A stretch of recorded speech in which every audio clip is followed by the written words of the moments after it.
Hey, this is Steve Miller, better known as Kelly's dad, back once again talking with you about marketing and how to get more money out of your market, I guess. Today, I want to talk a little bit about I want to ask you a question. I recently wrote a white paper that I titled "The 10 Questions Every Business Owner and Marketer Should Ask Themselves, but Probably Don't." Okay, and it's a white paper. I'll leave the link where you can go get it. It's free. And I'll put it up right afterwards. But anyway, I want to ask you one of the questions today. Question number 2, all right? And question number 2 is, what is your closing rate?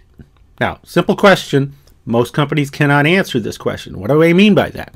If I were, let's look at it this way. If I were to hand you 10 qualified prospects for you to go meet, how many of them would you or your salespeople bring back as customers? That's your closing rate. Now, if I gave you 10, would you close 10%, 20%, 50%? I don't know. It's your company. It's up to you. But it's really important to know the answer to that question. If you don't know the answer to that question, and there are a lot of things that you cannot predict or know how you're doing from a marketing perspective. See, for example, even just predicting what you're going to sell for next year. When you sit down and you say, all right, last year, gee whiz, we did $9 million in sales. Well, how many are we going to do next year? Well, you might say, well, we'll do $10 million in sales. Okay, well, where does that number come from? You know what? For most of us, it just comes from nowhere. It comes from out of midair, all right? It ends up being a wild guess. A wag, all right? Which means it's not scientifically, and it's not fact-based, all right? But if you know the closing rate of your prospects, then that makes a huge difference. Number one, for example, if you were to want to set up your objectives for next year, so you say 9 million to 10 million. All right, well, where's that going to come from? Well, and how are we going to get there? Well, if I know that I'm going to close 20% of my sales out there, 20% of my prospects, and each prospect is worth $100,000, so in order for me to get $10 million in sales, you see 10, 100,000, that means I need 100 customers.